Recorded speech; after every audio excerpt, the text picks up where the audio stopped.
আইয়ুহাল্লাযীনা আমানু আতিউল্লাহ ওয়া আতিউর রাসূল ওয়া উলিল আমরি মিনকুম। হে ঈমানদাররা, তোমরা আল্লাহর ইতাআত করো, তোমরা ইতাআত করো রাসূলের, এবং ওয়া উলিল আমরি মিনকুম, তোমাদের মধ্যে যারা দায়িত্বশীল তাদের ইতাআত করো। ফাইন তানাযাতুম ফি শাইইন, যদি তোমরা মতবিরোধ করো ফি শাইইন, কোন বিষয়ে, ব্যক্তি বিষয়, সামাজিক বিষয়, রাষ্ট্রীয় বিষয়, যে কোনো বিষয়ে যদি তোমরা মতবিরোধ করো, ফারুদ্দুহু ইলাল্লাহি ওয়া রাসূল, এই বিষয়টি তোমরা আল্লাহ এবং আল্লাহর রাসূলের দিকে ফিরিয়ে দাও, অর্থাৎ তার সমাধান কোরআন এবং হাদিস থেকে বের করে নিয়ে আসো। ইন কুনতুম তুমিনুনা বিল্লাহি ওয়াল ইয়াউমিল আখির, যদি আপনি আল্লাহ এবং কিয়ামত দিবসের প্রতি বিশ্বাস স্থাপন করেন। নবী মুহাম্মদ রাসূলুল্লাহ সাল্লাল্লাহু আলাইহি ওয়াসাল্লামের প্রতি, যিনি সারা জীবন মানবতার কল্যাণে কাজ করেছেন, যিনি মানুষের উপকারে কাজ করেছেন,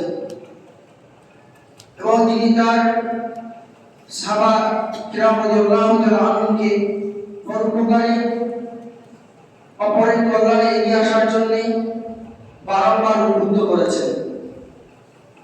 যে আল্লাহর নবী সাল্লাল্লাহু আলাইহি ওয়াসাল্লাম সাহাবা কিরাম রাদিয়াল্লাহু তাআলা আনহুকে পরস্পর হিংসা বিদ্বেষ,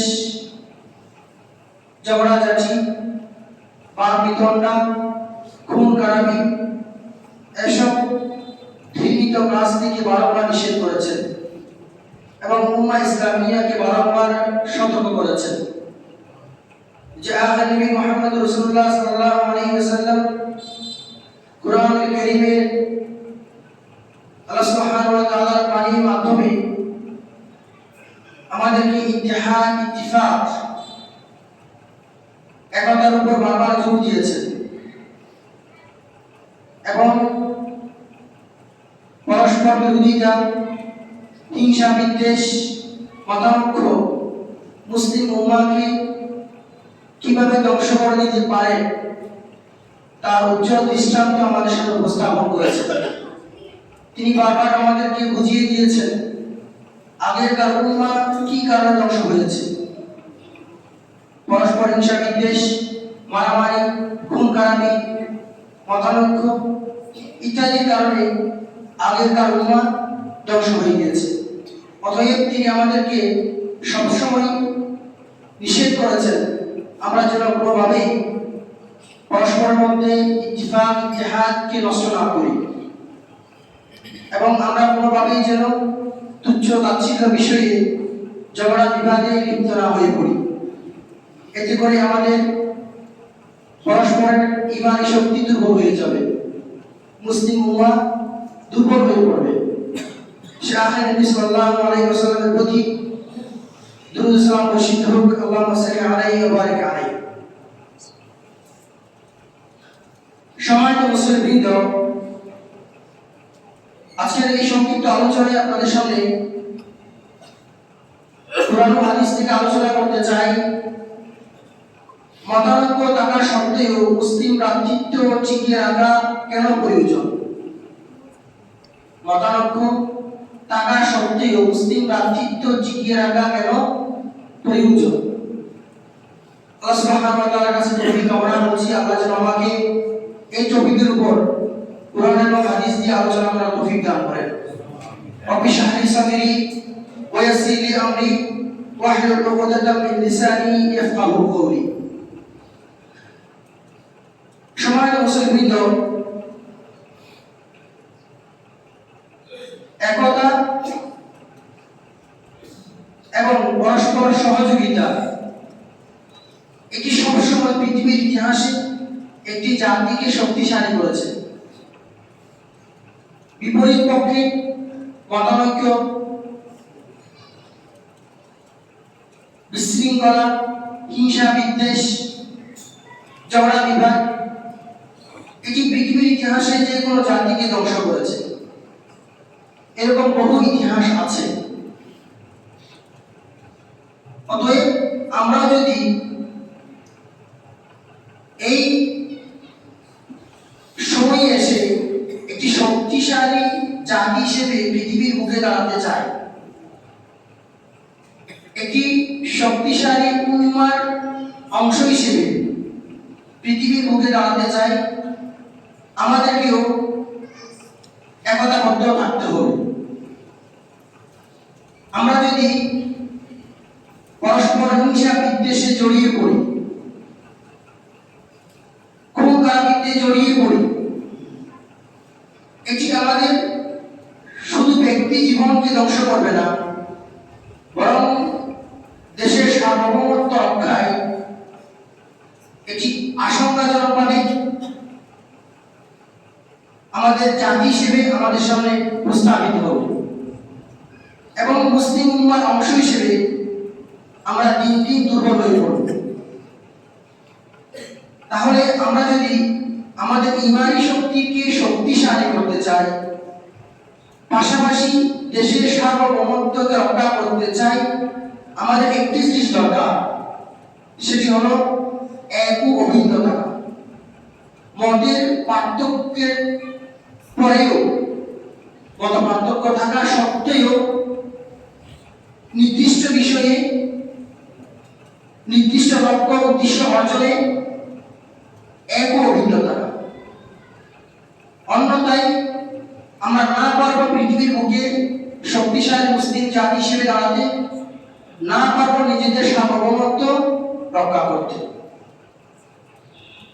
আমি আমার মূল টপিকে যাওয়ার আগে 5ই আগস্টের পর থেকে কয়েকটি কথা বলতে চাই। আজকে বাংলাদেশের মানুষের লক্ষ্য উদ্দেশ্য একটাই, কিভাবে এই দেশের সার্বভৌমত্বকে বিদেশি আগ্রাসন থেকে রক্ষা করা যায়। বিশেষ করে ভারতীয় আগ্রাসনের কথা বারবার পত্রপত্রিকায় মানুষের মুখে চলে আসছে। বিশেষ করে গত 16 ডিসেম্বর যখন ভারতের প্রধানমন্ত্রী নরেন্দ্র মোদী একটি পোস্ট করেছেন যে সেদিন নাকি তাদের বিজয় দিবস, এটি আমাদের জাতি হিসেবে, বাংলাদেশি মানুষ হিসেবে আমাদেরকে খুব বেশি ব্যথিত করেছে। এটি তো আমাদেরই স্বাধীনতা দিবস, এটি ভারতের স্বাধীনতা দিবস হয় কি করে? মুক্তিযুদ্ধে ভারতের কিছুটা সহযোগিতা থাকতে পারে, কিন্তু সেটি তো তাদের স্বাধীনতা নয়, আমাদেরই স্বাধীনতা। এভাবে করে 5ই আগস্টের পরে আমরা বারংবার দেখছি আমাদের দেশের সার্বভৌমত্বকে হুমকির মুখে ফেলবার জন্য পরাজিত শক্তি বারবার মাথা চাড়া দিয়েছে। তারা এক এক সময় এক এক পরিকল্পনা নিয়ে, এক এক ইস্যুকে সামনে নিয়ে আমাদের সার্বভৌমত্বকে হুমকির মুখে ফেলার চেষ্টা করছে এবং আমাদের ভেতর যে হৃদ্যতা আছে, যে ভালোবাসা আছে, যে ঐক্যতা আছে, এটাকে বিনষ্ট করবার জন্য সর্বোচ্চ চেষ্টা করে যাচ্ছে। অতএব এখন আমাদের দায়িত্ব কর্তব্য হলো কিভাবে নিজেদের মধ্যে মতপার্থক্য থাকা সত্ত্বেও আমরা দেশের সার্বভৌমত্ব রক্ষায়, দ্বীন ইসলামের স্বার্থ রক্ষায়, ঈমান স্বার্থে রক্ষায়, আকীদা বিশ্বাস স্বার্থে রক্ষায় এক ও অভিন্ন থাকতে পারি। কুরআনুল কারীম থেকে যেটি বোঝা যায় যে আল্লাহ সুবহানাহু ওয়া তাআলা পৃথিবীর বুকে যত মানুষ সৃষ্টি করেছেন তাদের প্রত্যেককে ভিন্ন ভিন্ন চিন্তা চেতনায় সৃষ্টি করেছেন। এক একজনের চিন্তা এক এক রকম, এক একজনের মেন্টালিটি এক এক রকম। সমস্ত মানুষ তো দূরের কথা, একটি পরিবারের সব সদস্য একরকম চিন্তা করতে পারে না। এটি আল্লাহ সুবহানাহু ওয়া তাআলা মানব জাতিকে এভাবে সৃষ্টি করেছেন। আল্লাহ রাব্বুল আলামিন সূরা হুদের 158 নম্বর আয়াতে বলেন, ওয়ালাউ শাআ রাব্বুকা লাজাআলান নাস উম্মাতান ওয়াহিদা। আল্লাহ চাইলে পৃথিবীর সমস্ত মানুষকে একটি জাতিতে পরিণত করতে পারতেন, কিন্তু আল্লাহ সেটি করেননি। এর দ্বারা বোঝা যায় যে আল্লাহ রাব্বুল আলামিন প্রত্যেক মানুষের ভেতর ভিন্ন ভিন্ন চিন্তা, ভিন্ন ভিন্ন মতাদর্শ দিয়ে রেখেছে। অতএব মানুষের মাঝে মতানৈক্য থাকবে, মতবিরোধ থাকবে, এটাই স্বাভাবিক। যদি পরিবারের সদস্য সবাই একটি চিন্তা লালন করবে, একটি দেশের সমস্ত নাগরিক এক ধরনের চিন্তা লালন করবে এমনটি প্রত্যাশা করে, সেটি ঘরের অভিভাবক হোক কিংবা রাষ্ট্রীয় অভিভাবক হোক, এটি পসিবল নয়। কারণ কি?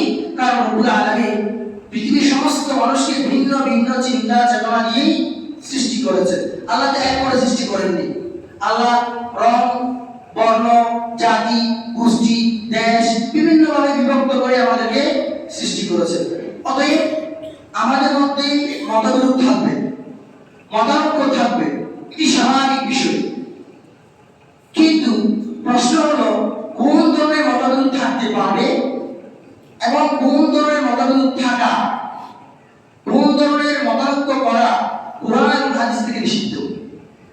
আমরা সেটি জানার চেষ্টা করব ইনশাআল্লাহ। আমরা তার আগে দেখি যে সাহাবায়ে রাদিয়াল্লাহু তাআলা আনহু আল্লাহ রাসূল সাল্লাল্লাহু আলাইহি ওয়াসাল্লামের পরে পৃথিবীর বুকে আল্লাহর সবথেকে প্রিয় বান্দা ছিলেন, তাই না? আল্লাহ সবথেকে প্রিয় বান্দা ছিলেন কারা? সাহাবায়ে রাদিয়াল্লাহু তাআলা আনহু। আমরা যে বলছি বাবা রাদিয়াল্লাহু তাআলা আনহু, এর অর্থটা কি? এর অর্থ হলো রাদিয়াল্লাহু তাআলা, আল্লাহ রাব্বুল আলামিন রাজি হয়েছেন আনহু, তাদের উপরে। তাহলে আমরা যে কোনো সাহাবীর নাম ধরলে কি বলি? রাদিয়াল্লাহু তাআলা। অনেকগুলো সাহাবীর নাম ধরলে কি বলি? রাদিয়াল্লাহু তাআলা আনহু। এভাবে করে আল্লাহ সুবহানাহু ওয়া তাআলা সাহাবায়ে কেরামদের ঈমানের পরীক্ষা নিয়েছেন, তাদের ঈমানের উপর আল্লাহ সন্তুষ্ট হয়েছেন এবং তাদের জান্নাত, তাদের জন্য জান্নাতের ঘোষণা। এভাবে করে বিভিন্ন আয়াত এবং হাদিস দ্বারা বোঝা যায় যে আল্লাহ সুবহানাহু ওয়া তাআলার কাছে নবী সাল্লাল্লাহু আলাইহি ওয়াসাল্লামের পরে সবথেকে প্রিয় বান্দা হলেন তার সাহাবা কিরাম রাদিয়াল্লাহু তাআলা আনহু। এবার দেখুন আল্লাহর এইসব প্রিয় বান্দারা কিভাবে নিজেদের মধ্যে মতবিরোধ করেছেন না? অনেক মতবিরোধ হয়েছে, অনেকগুলো এক্সাম্পল আছে। শুধু মতবিরোধ নয়, এটা যুদ্ধ পর্যন্ত হয়েছে, ঠিক না? কিন্তু কথা হলো যে কোন ধরনের মতবিরোধটাকে নবী সাল্লাল্লাহু আলাইহি ওয়াসাল্লাম নিষেধ করেছেন, সেই জিনিসটাকে সামনে রেখে একজন মুসলিম হিসেবে আমি সেটুকু মতবিরোধ করতে পারবো যেটুকু মতবিরোধ করাটা স্বাভাবিক ব্যাপার।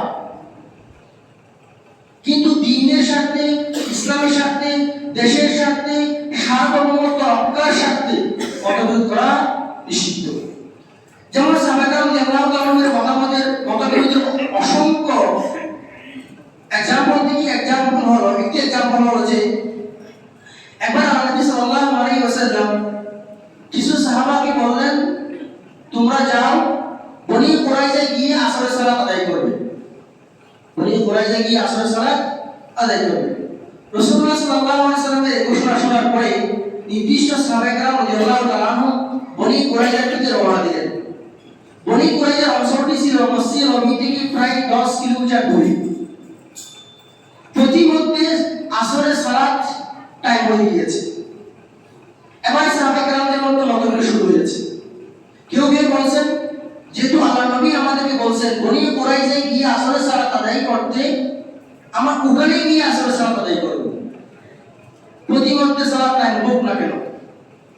অন্যজন বলছে না, আল্লাহ নবী সাল্লাল্লাহু আলাইহি ওয়াসাল্লাম আমাদেরকে এই কথা অর্থ হলো যে আমরা যেন দ্রুত বনি কুরাইজায় অঞ্চলে গিয়ে পৌঁছে যাই। অতএব মাঝপথে যেহেতু সালাতের টাইম হয়ে গিয়েছে, আমরা এখানে সালাত সেরে নিই। এই মতবিরোধের ভিত্তিতে কিছু সাহাবায়ে কেরাম প্রতিমধ্যে আসরের সালাত আদায় করলেন, আবার কিছু সাহাবায়ে কেরাম রাসূলুল্লাহর বাহ্যিক যে হাদিসের নস টেক্সট, এটার উপর ভিত্তি করে বনি কুরাইজা গিয়ে সালাত আদায় করলেন। তাদের মিশন শেষ করার পরে আল্লাহ নবী সাল্লাল্লাহু আলাইহি ওয়াসাল্লামের কাছে এসে তারা ঘটনা বর্ণনা করলেন। আল্লাহ নবী সাল্লাল্লাহু আলাইহি ওয়াসাল্লাম উভয় দলকে বললেন, তোমরা সঠিক কাজ করেছো। যারা প্রতিমধ্যে সালাত আদায় করেছো তারাও ঠিক করেছো, আবার যারা বনি কুরাইজা গিয়ে আসরের সালাত আদায় করেছো একটু দেরি হলেও তারাও ঠিক করেছো। এরকম করে আপনি অসংখ্য উদাহরণ পাবেন যে আল্লাহ রাসূল সাল্লাল্লাহু আলাইহি ওয়াসাল্লামের কোনো কথা বুঝতে গিয়ে এক একজন এক একভাবে বুঝেছেন, যার কারণে মতবিরোধ সৃষ্টি হয়েছে। কিন্তু এই মতবিরোধ কখনো সাহাবায়ে কেরামদেরকে হিংসা বিদ্বেষ পর্যন্ত পৌঁছাতে পারেনি। কোন সাহাবী অন্য সাহাবীর প্রতি হিংসা বিদ্বেষ রাখতেন না, কেউ প্রমাণ করতে পারবে না। কোন সাহাবী অন্য সাহাবীর প্রতি হিংসা বিদ্বেষ করতেন না। যা হয়েছে, যুদ্ধ বিগ্রহ যা হয়েছে, সবই তাদের ফাহমের কারণে। কিংবা সবথেকে বড় কাজ করেছে যারা খারেজি ছিল, সে অন্য প্রসঙ্গ, আজকে এই বিষয়ে আলোচনা করা সম্ভব হবে না। খারেজি প্রসঙ্গ অর্থাৎ খারেজি যারা ছিল, শিয়া যারা ছিল, এই খারেজিরাই মূলত মুসলমানদের মধ্যে, মুনাফিকরাই মুসলমানদের মধ্যে পরস্পর এই হিংসা বিদ্বেষ এবং মতভেদ সৃষ্টি করেছে। এর ভিত্তিতেই তাদের মধ্যে ওইরকম যুদ্ধ বিগ্রহ হয়েছে। যাই হোক, তো বলছিলাম যে সাহাবায়ে কেরামদের মাঝে কি ছিল? মতবিরোধ ছিল। এরপরে আইনে মুজতাহিদিন যারা ছিলেন, ইমাম আবু হানিফা, ইমাম শাফিঈ, এরকম আইনে মুজতাহিদিন যারা ছিলেন, তাদের মধ্যে অসংখ্য মতবিরোধ আছে। এই কারণে আপনি দেখবেন হানাফি মাযহাবে এক ধরনের আমল, শাফিঈ মাযহাবে আরেক ধরনের আমল। কিন্তু আবু হানিফা ব্যাপারে ইমাম শাফিঈর উক্তিগুলো আপনি শুনুন, যে তিনি কখনো আবু হানিফার প্রতি বিদ্বেষ রাখতেন না। এমনকি ইমাম আবু হানিফা এলাকায় যখন ইমাম শাফিঈ উঠতেন, তিনি তার মতাদর্শের বাইরে গিয়ে আবু হানিফা যে চিন্তা লালন করতেন, ওই চিন্তার ভিত্তিতে সালাত, সিয়াম, অন্যান্য আমলগুলো করতেন, শুধুমাত্র তার সম্মানার্থে। ইমাম আবু হানিফা যে এলাকায় আছেন, ওই এলাকার সম্মানার্থে তিনি তার নিজের মতাদর্শকে ফেলে দিয়ে আবু হানিফার মতাদর্শের উপর আমল করেছেন। অর্থাৎ বলছিলাম যে তাদের মধ্যে কখনো মতবিরোধ কি করতে পারেনি, হিংসা বিদ্বেষ পর্যন্ত পৌঁছাতে পারেনি। একটি ঘটনা বলি। একজন বিখ্যাত আলেম দ্বীন, জন্ম তার 170 হিজরিতে, প্রথম সারির মানুষ, তার নাম ইউনুস আস-সাকাফি রাহমাতুল্লাহি আলাইহি। তিনি একবার ইমাম শাফিঈ রাহমাতুল্লাহি আলাইহির সাথে একটি মাসআলায় মতবিরোধ করেছেন এবং তিনি স্বীকার করতেন, তিনি জানতেন ওই সময়ে মা রাআইতু আল-কালা মিন শাফিঈ, তিনি বলেন আমার চোখে ইমাম শাফিঈর চেয়ে কোনো বুদ্ধিমান জ্ঞানী আলেম আর দেখিনি। এটা তার স্বীকারোক্তি। কিন্তু এরপরেও একটি মাসআলায় গিয়ে ইমাম শাফিঈর সাথে তার মতবিরোধ হয়েছে। তিনি বলেন আমরা মতবিরোধ করলাম, এরপরে আমরা আলাদা হয়ে গেলাম। কিছুদিন পরে ইমাম শাফিঈর সাথে আমার আবার দেখা হয়। তখন তিনি আমার হাত ধরে কাছে নিলেন এবং বললেন, ইয়া আবা ইউনুস, ইউনুস আস-সাকাফি কুনিয়াত ছিল আবা ইউনুস, ইয়া আবা ইউনুস, যে একটি মাসআলায় মতবিরোধ থাকা সত্ত্বেও কি আমরা মুসলিম ভাই নই? আমরা কি মুসলিম ভাই নই? এভাবে করে ইমাম শাফিঈ রাহমাতুল্লাহি আলাইহি তাকে হাত ধরে কাছে টেনে নিয়েছেন। এ ধরনের অসংখ্য উদাহরণ আপনি ইসলামের ইতিহাসে আইনে মুজতাহিদিন সাহাবায়ে কেরামদের মধ্যে পাবেন, যে তাদের মধ্যে মতবিরোধ ছিল, কিন্তু দ্বীনের স্বার্থে, ইসলামের স্বার্থে, উম্মার স্বার্থে তারা কখনো এমন মতবিরোধ করেনি যেটি উম্মার ক্ষতি হয়, যেটি রাষ্ট্রের ক্ষতি হয়, যেটি সার্বভৌমত্বের ক্ষতি হয়। মোহতরম হাজিরিন, এই জন্য কোরআন এবং হাদিস থেকে যেটি আমরা বুঝি, আপনি যদি কোরআন হাদিস স্টাডি করেন, আপনি বুঝতে পারবেন যে আল্লাহ সুবহানাহু ওয়া তাআলা মানব জাতির উপরে, বিশেষ করে উম্মাহ ইসলামিয়া, মুসলিম জাতির উপরে যে অসংখ্য নিয়ামত দান করেছেন, তার বড় একটি নিয়ামত হলো ইত্তিফাক ওয়াল ইত্তিহাদ, একতাবদ্ধতা। এটি আল্লাহর পক্ষ থেকে বিশাল একটি নিয়ামত এবং আল্লাহর পক্ষ থেকে বড় শাস্তি হলো তাদের মধ্যে পরস্পর ঝগড়া বিবাদ, মারামারি, খুন খারাপি ইত্যাদি। এটি আল্লাহর পক্ষ থেকে শাস্তি। আল্লাহ সুবহানাহু ওয়া তাআলা কোরআনুল কারীমে বলেছেন, ওয়া'তাসিমু বিহাবলিল্লাহি জামিআন ওয়া লা তাফাররাকু, যে তোমরা আল্লাহর রজ্জুকে আঁকড়ে ধরো, ওয়া লা তাফাররাকু, তোমরা বিচ্ছিন্ন হইও না। ওয়াজকুরু নি'মাতাল্লাহি আলাইকুম ইয কুনতুম আ'দা, তোমরা সেই সময় সেই নিয়ামতের কথা স্মরণ করো যখন তোমরা পরস্পর দুশমন ছিলে, তোমাদের মধ্যে পরস্পর সম্পর্ক ছিল না, একে অপরকে শত্রু ভাবতে। ফাআল্লাফা বাইনা কুলুবিকুম, রব্বুল আলামিন তোমাদের মধ্যে, তোমাদের হৃদয়ে ভালোবাসা সৃষ্টি করে দিয়েছে। ফাসবাহতুম বিনি'মাতিহি ইখওয়ানা, এবং আল্লাহ এই নিয়ামত, এই যে ভালোবাসা সৃষ্টি করে দেয়া, এই নিয়ামতের বদৌলতে তোমরা পরস্পর ভাই হয়ে গিয়েছো, পরস্পর ভাই হয়ে গিয়েছো। তাহলে এই হাদিস, এই আয়াত দ্বারা কি বোঝা যায়?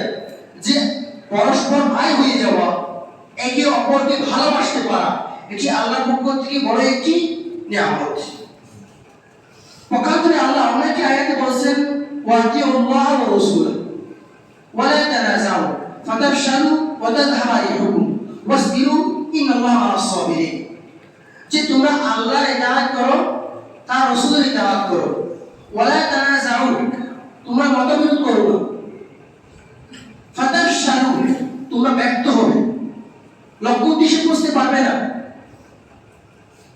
দ্বীনের যে লক্ষ্য উদ্দেশ্য বুঝতে পারবে না, তোমার বিপ্লবের যে উদ্দেশ্য বুঝতে পারবে না, তোমার সার্বভৌমত্ব রক্ষার যে খেলা তোমার, সেটা রক্ষা করতে পারবে না। ওয়াতাযহাবা রিহুকুম, এবং যদি তোমরা পরস্পর মতবিরোধ করো, তোমরা দুর্বল হয়ে পড়বে, তোমাদের শক্তি দুর্বল হয়ে পড়বে, এবং পরাজিত শক্তি তোমাদেরকে দুর্বল ভাববে, ফলে তোমাদের আর কাঙ্ক্ষিত সফলতা রক্ষা করতে পারবে না। ওয়াসবিরু ইন্নাল্লাহা মা'আস সাবিরিন, এরপর আল্লাহ সুবহানাহু ওয়া তাআলা আমাদেরকে সবরের কথা স্মরণ করিয়ে দিচ্ছে। প্রথম মাঝে দেখো, যখন আল্লাহ রাব্বুল আলামিন আমাদেরকে মতবিরোধ করার ব্যাপারটি নিষেধ করলেন, এরপরে স্মরণ করে দিচ্ছেন সবর করো। তাহলে মতবিরোধের সাথে সবরের একটি কি আছে? সম্পর্ক আছে। অর্থাৎ আপনি যদি এক হতে চান দেশের স্বার্থে, ঈমানের স্বার্থে, উম্মার স্বার্থে, তাহলে আপনাকে ধৈর্য ধারণ করতে হবে। অনেক চিন্তা, অনেক প্ল্যান আপনি বাস্তবায়ন করতে পারবেন না, কিন্তু এরপরেও দেশের স্বার্থে, ইসলামের স্বার্থে, উম্মার স্বার্থে আপনাকে এক থাকতে হবে। আপনাকে এমন পরিস্থিতির শিকার হতে হবে যে আপনি যদি সে সময়ে নিজের স্বার্থের উপর আপনার মুসলিম ভাইয়ের স্বার্থকে, দেশের স্বার্থকে প্রাধান্য দিতে পারেন, আপনি হবেন আল্লাহর কাছে সবথেকে প্রিয় বান্দা। যদি সাহাবায়ে কেরাম রাদিয়াল্লাহু তাআলা আনহুমের একটি বৈশিষ্ট্য ছিল, ওই ইউসিরুনা আলা আনফুসিহিম ওয়া লাউ কানা বিহিম খাসাসা, সাহাবায়ে কেরামদের একটি বৈশিষ্ট্য ছিল যে এই তাদের কষ্ট হলেও তারা মুসলিম ভাইকে প্রাধান্য দিতেন, দ্বীনের স্বার্থে, ইসলামের স্বার্থে, সার্বভৌমত্বের স্বার্থে।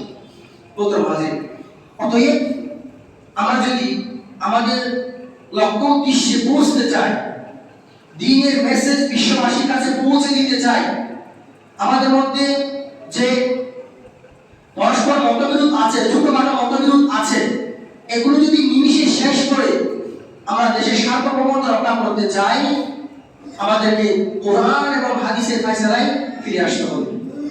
আপনি পৃথিবীর মধ্যে এমন কোনো প্রবলেম পাবেন না যার সমাধান কোরআনে আসে। অনেকে ভাববেন এখানে রাজনীতির কথা কি কোরআনে আছে? অনেকে মনে করেন, এবং অনেক মুসলিম ভাই সালাত আদায় করেন, সিয়াম পালন করেন, তারা সব মানতে রাজি, কিন্তু ইসলামী রাজনীতি মানতে রাজি না। তারা বিশ্বাস করতে কষ্ট হয় তাদের যে রাজনীতিও যে একটা ইসলামের অংশ। আল্লাহ নবী সাল্লাল্লাহু আলাইহি ওয়াসাল্লাম ছিলেন মুসলিম রাষ্ট্রের প্রধান, এবং আল্লাহ নবী সাল্লাল্লাহু আলাইহি ওয়াসাল্লাম পৃথিবীর বুকে যে পররাষ্ট্রনীতি করে গিয়েছেন, আজ পর্যন্ত পশ্চিমারা যারা আমাদেরকে গণতন্ত্র শেখায়, তারা এই পররাষ্ট্রনীতির উপর ভিত্তি করে চলে। আপনি বিশ্বাস করুন আর নাই করুন, স্টাডি করলে আপনার কাছে এটি প্রতীয়মান হবে যে আল্লাহ নবী সাল্লাল্লাহু আলাইহি ওয়াসাল্লাম যে পররাষ্ট্রনীতি, যে চুক্তি নীতি করে গিয়েছেন, এটি দিয়ে আজ পর্যন্ত বিশ্ববাসী চলছে। অতএব ইসলামের রাজনীতি নেই, এটি ভুল কথা। আপনি সালাত আদায় করেন, সিয়াম পালন করেন, আর ইসলামী রাজনীতিকে অস্বীকার করবেন, এটি কখনো হতে পারে না। এটা কখনো হতে পারে না। আপনার কাছে অপছন্দ হতে পারে, আপনার সাথে মতবিরোধ থাকতে পারে, কিন্তু সেটি যেন আপনাকে হিংসা বিদ্বেষে না পৌঁছায়। প্রথম হাজির, এবার আমরা দুটি পয়েন্টের কথা বলবো যে আমাদের মধ্যকার যে ছোটখাটো মতবিরোধ আছে, এই মতবিরোধগুলো দূর করার সিস্টেম কি, কোরআনে এর নিয়ে কোনো দিক নির্দেশনা আছে কিনা। আমি আপনাদের সামনে মাত্র দুটি কথা বলবো, যেগুলোর মাধ্যমে আপনি নিজেদের মধ্যে বিদ্যমান মতবিরোধকে খুব সহজে দূর করতে পারবেন, এবং এগুলো আল্লাহর নির্দেশনা। প্রথমটি হলো আল্লাহ রাব্বুল আলামিন সূরা নিসা 59 নম্বর আয়াতে আমাদের একটি পথ বাতলে দিয়েছেন। আল্লাহ বলেছেন, ইয়া আইয়ুহাল্লাযীনা আমানু আতিউল্লাহ ওয়া আতিউর রাসূল ওয়া উলিল আমরি মিনকুম। হে ঈমানদাররা, তোমরা আল্লাহর ইতাআত করো, তোমরা ইতাআত করো রাসূলের, এবং ওয়া উলিল আমরি মিনকুম, তোমাদের মধ্যে যারা দায়িত্বশীল তাদের ইতাআত করো, তাদের আনুগত্য করো। ফাইন তানাযাতুম ফি শাইইন, যেহেতু রব্বুল আলামিন আমাদেরকে প্রকৃতিগতভাবে জন্মগতভাবে আমাদের মধ্যে মতবিরোধের প্রবণতা আছে, এই জায়গা থেকে ফাইন তানাযাতুম, যদি তোমরা মতবিরোধ করো ফি শাইইন, কোন বিষয়ে, ব্যক্তি বিষয়, সামাজিক বিষয়, রাষ্ট্রীয় বিষয়, যে কোনো বিষয়ে যদি তোমরা মতবিরোধ করো, ফারুদ্দুহু ইলাল্লাহি ওয়া রাসূল, এই বিষয়টি তোমরা আল্লাহ এবং আল্লাহর রাসূলের দিকে ফিরিয়ে দাও, অর্থাৎ তার সমাধান কোরআন এবং হাদিস থেকে বের করে নিয়ে আসো। ইন কুনতুম তুমিনুনা বিল্লাহি ওয়াল ইয়াউমিল আখির, যদি আপনি আল্লাহ এবং কিয়ামত দিবসের প্রতি বিশ্বাস স্থাপন করেন। দেখুন, আল্লাহ রাব্বুল আলামিন এখানে যে কোনো সমস্যাকে কোরআন এবং হাদিস থেকে খুঁজে নেওয়ার বিষয়টি আপনার ঈমানের সাথে সম্পৃক্ত করেছেন। অর্থাৎ আপনি যদি আপনার প্রবলেমটা, আপনার সামাজিক, রাষ্ট্রীয়, অর্থনৈতিক যে কোনো প্রবলেমটা কোরআন থেকে খুঁজে বের না করে নিজের মতো করে সমাধান করতে চান, গণতান্ত্রিক পদ্ধতিতে সমাধান করতে চান, আপনি পূর্ণাঙ্গ ইমানদার। আল্লাহ বলেন কি, ইন কুনতুম তুমিনুনা বিল্লাহি ওয়াল ইয়াউমিল আখির, যদি আপনি আল্লাহ এবং কিয়ামত দিবসে বিশ্বাস স্থাপন করেন, তাহলে আপনার ভেতর, আপনাদের মধ্যে যে মতবিরোধ হয়েছে এটি সমাধান খুঁজে নিতে হবে কোত্থেকে? কোরআন এবং হাদিস থেকে। অতএব এখন যদি আমরা রাষ্ট্রীয় সমাধানগুলো যদি নিজেদের মতো করে সমাধান, রাষ্ট্রীয় সমস্যাগুলো নিজেদের মতো করে সমাধান করতে চাই কোরআন হাদিসের বাইরে গিয়ে, তাহলে আমি পূর্ণাঙ্গ ইমানদার হতে পারছি না। সূরা নিসার 59 নম্বর আয়াতে আলোকে আল্লাহ সুবহানাহু ওয়া তাআলা এখানে বলেন যে ফি শাইইন, যে কোনো বিষয়ে। আর একটি ইসলামী শরিয়া মূল নীতি হলো আল কোরআন সালিহুন লিকুল্লি জামানিন ওয়া মাকানিন। কোরআনটাকে আল্লাহ রাব্বুল আলামিন এমন ভাবে নাযিল করেছেন, কোরআনে সমস্ত সমাধান এমন ভাবে উল্লেখ করেছেন যে কিয়ামত পর্যন্ত যত সমস্যা সৃষ্টি হবে পৃথিবীর বুকে সব কিছু সমাধান এখানে পাবে। এই জন্য এটি কোরআন, এই জন্য এটি শ্রেষ্ঠ কিতাব। যদি এর মধ্যে আপনার ব্যক্তি জীবন থেকে রাষ্ট্র জীবন পর্যন্ত সমস্ত সমাধান না পেয়ে থাকেন, তাহলে একটি শ্রেষ্ঠ কিতাব হয় কি করে? এই জন্য আপনি যদি বলেন যে এখানে রাষ্ট্রীয় সমস্যার কোনো সমাধান নেই, তার অর্থ হলো যে আপনি কোরআনকে সমস্ত সমস্যার সমাধান কারি মানলেন না। আর যদি আপনি মনে করেন কোরআনের মধ্যে পৃথিবীর বিদ্যমান এবং কিয়ামত পর্যন্ত যত সমস্যা আসবে তার সমাধান নেই, তার অর্থ কি দাঁড়ায়? তার অর্থ দাঁড়ায় যে আপনি কোরআনকে পরিপূর্ণ মানলেন না। কোরআনের যে অংশটুকু আপনার সমাজনীতির সাথে যায়, আপনার গণতন্ত্রের সাথে যায়, আপনার রাজনীতির সাথে যায়, সেটুকু আপনি মানলেন, এবং যেটুকুতে আপনার এলায়ে কালিমাতিল্লাহ, আল্লাহর বিধানকে উদ্দীন করবার জন্য বাধা সম্মুখীন হন না, সেটুকু আপনি মানেন। সালাতে আসলে কেউ বাধা দেয় না, সিয়াম পালন করলে কেউ বাধা দেয় না, কিন্তু রাষ্ট্রীয় পর্যায়ে ইসলাম বাস্তবায়ন করতে গেলেই বাধার সম্মুখীন হবে। তাহলে প্রথম যে আমাদের ভেতরকার মতবিরোধ দূর করার প্রথম যে পলিসি, সেটি হলো যে কোনো সমস্যার সমাধান খুঁজতে হবে কোরআনুল কারীম এর মধ্যে। ধরুন দুইজন মুসলমানের মধ্যে মতবিরোধ দেখা দিয়েছে, এখন সমাধান করবেন কিভাবে? এই কোরআনুল কারীম থেকে আপনি দুটি মূলনীতিকে সামনে রেখে সমাধান করবেন। একটি হলো ইনসাফ, আর একটি হলো তাকওয়া। ইনসাফ এবং তাকওয়ার ভিত্তিতে দুইজনের মধ্যকার সমস্যার সমাধান করতে হবে। তখনই আপনাদের মধ্যে কি আসবে? আমাদের মধ্যে মতবিরোধ দূর হবে। আল্লাহ রাব্বুল আলামিন সূরা হুজুরাতের 10 নম্বর আয়াতে বলেছেন, ইন্নামাল মুমিনুনা ইখওয়া, সমস্ত মুমিন পরস্পর ভাই ভাই। ফাসদিউ বাইনা আখওয়াইকুম, অতএব তোমরা তোমাদের ভাইদের মধ্যকার বিবাদগুলো মীমাংসা করো, ওয়াত্তাকুল্লাহ। এরপরে আল্লাহ বলে ইত্তাকুল্লাহ, আল্লাহকে ভয় করো।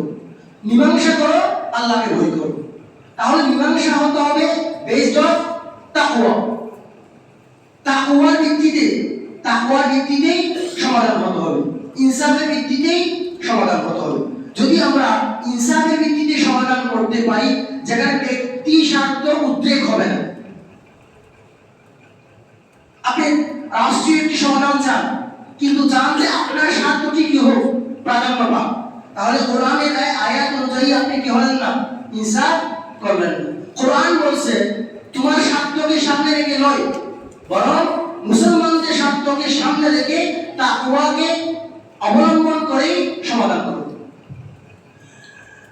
যদি কোনো সময় এই দুইজনের সমস্যা ব্যাপারটা আপনার দলীয় পর্যায়ে পৌঁছে যায়, ধরেন দুই ব্যক্তির মাঝে, দুইজন স্কলারের মাঝে, কিংবা দুইজন আপনার রাজনীতিবিদদের মাঝে সমস্যা দেখা দিয়েছে, সমস্যা হতে হতে এমন হয়েছে এটি দলীয় পর্যায়ে পৌঁছে গিয়েছে, এই দল চাই এটা, এই দল চাই এটা। এখন আপনি কোন পক্ষ নেবেন এবং আপনি পক্ষ নিয়ে ভিত্তিটা কি হবে, সেটি আল্লাহ কোরআনের মধ্যে বলছেন। আল্লাহ সূরা হুজুরাতের 9 নম্বর আয়াতে এই দলীয় পর্যায়ে যদি সমস্যা হয়ে যায়, তাহলে আপনি কোন দলের পক্ষ নেবেন এবং আপনার পক্ষ নিয়ে ভিত্তি কি হবে। মন চাইছে এই জন্য, আপনার আত্মীয় এই জন্য, আপনার দল এই জন্য, নাকি অন্য কোনো ভিত্তিতে আপনি পক্ষ নেবেন। আল্লাহ সেটি বলছেন, ওই তাইফাতানি মিনিনা ইকতাতালু। আল্লাহ বলছেন যদি মুমিনের দুই দল মতবিরোধ করে, মারামারি করে, খুন খারাপি করে, ফাসলিহু বাইনাহুমা, তোমরা চেষ্টা করো এই দুই দলের মাঝে সমাধান করতে। ওয়াইন বাগাত, এখন আপনি সমাধানের পথ খুঁজছেন। আগে তো বলা হয়েছে সমাধানের পথ হলো তাকওয়া এবং ইনসাফ। তাকওয়া এবং ইনসাফের ভিত্তিতে আপনি সমাধানে কি বুঝেন, পথ খুঁজছেন। এরপরও দেখা যাচ্ছে একদল আপনার কথা মানছে না। তাকওয়া এবং ইনসাফের ভিত্তিতে সমাধান তারা চাই না, তারা চাই নিজেদের দখলে, তারা চাই নিজেদের মতের ভিত্তিতে সমাধান হবে, তাল গাছ নিজের পাশেই থাকবে। তখন আপনার করণীয় কি? আল্লাহ বলছেন এরপর আয়াতে, ফাইন বাগাত ইহদাহুমা আলাল উখরা, এই দুই দলের একদল যদি অন্য দলের উপর সীমা লঙ্ঘন করে, আপনি কি চাচ্ছেন, সমাধান চাচ্ছেন, আর এই দল সমাধান চাই না, সীমা লঙ্ঘন করছে, সে জুলুম নির্যাতন করে যাচ্ছে, অবিচার করে যাচ্ছে, হত্যা করে যাচ্ছে, আপনি কি করবেন? ফাকাতিলুল লাতী তাবগী হাত্তা তাফিয়া ইলা আমরিল্লাহ। ফাকাতিলু, তোমরা সাপোর্ট দাও, বয়কট করো, তাদের বিরুদ্ধাচরণ করো ওই দলের বিরুদ্ধে যে দল তাবগী সীমা লঙ্ঘন করতে চায়। তাহলে আপনি চাচ্ছেন ইনসাফ তাকওয়া ভিত্তিতে সমাধান, আর এই দল এসব চায় না, তারা হত্যা করতে চায়, মারামারি করতে চায়, রাতের অন্ধকারে হত্যা করতে চায়। আপনি কোন পক্ষ নেবেন? যে পক্ষ সীমা লঙ্ঘন করেছেন তার বিরুদ্ধে, হাত্তা তাফিয়া ইলা আমরিল্লাহ, যতক্ষণ না ওই সীমা লঙ্ঘনকারী আল্লাহর দিকে ফিরে আসে, আল্লাহর আদেশের দিকে, কোরআন এবং সুন্নাহ মীমাংসায় ফিরে আসে। ফাইন ফাত, যদি তারা ভুল বুঝে, তাদের ভুল স্বীকার করে নেই, তাদের অপরাধ স্বীকার করে নেই, ফাসলিহু বাইনাহুমা, এবং এখন তাদের মাঝে আবার সমাধান করে দাও। এখানে আরেকটি নতুন বিষয় চলে আসছে, সেটি হলো যে সমাধান করার জন্য যে দল অন্যায় অবিচার করে যাচ্ছে, এখনো তারা অন্যায়ের উপর অটল আছে, অন্যায়ের উপর অচল রেখে সমাধান করা যায়। প্রথমে তাদেরকে অন্যায় থেকে বাধা দিতে হবে, নিয়ন্ত্রণে আনতে হবে, এরপরে একটি সমঝোতা, একটি চুক্তিতে আসতে হবে। আল্লাহ বলেন ফাসলিহু বাইনাহুমা বিল আদল, এখন তোমরা তাদের ন্যায় ইনসাফের ভিত্তিতে তাদের মধ্যে সন্ধি স্থাপন করো। পুত্র ভাষে, তাহলে এই দুটি ঘটনা বা দুটি আয়াতের ভিত্তিতে আমরা আমাদের পরস্পরের মাঝে মতবিরোধ দূর করার একমাত্র পদ্ধতি হলো যে ইনসাফ এবং তাকওয়ার ভিত্তিতে সমাধানের পথ খোঁজা এবং তা কোরআন এবং সুন্নাহর আলোকে খোঁজা। যদি এরপর আমাদের ফায়সালা কোনো দল মেনে না নেয়, রাতের অন্ধকার কারাগারে গিয়ে হত্যা করে যতক্ষণ না তারা তাদের অপরাধ থেকে ফিরে আসবে ততক্ষণ পর্যন্ত আমরা তাদেরকে বৈধ করব। আমরা তাদের সাথে নেই, কারণ তারা জুলুমবাজ, তারা অত্যাচারী, তারা হত্যাকারী, তারা নির্যাতনকারী। মোহতরম হাজিরিন, আল্লাহ সুবহানাহু ওয়া তাআলা আমাদের সবাইকে দেশ রক্ষায়, ইসলাম রক্ষায়, পরস্পরের মধ্যে বিদ্যমান বিবাদকে এড়িয়ে এর ঊর্ধ্বে উঠে দ্বীন এবং ইসলাম রক্ষায়, দেশের সার্বভৌমত্ব রক্ষায় একটা তৌফিক দান করুন। ওয়া আখিরু দাওয়ানা আলহামদুলিল্লাহি রাব্বিল আলামিন।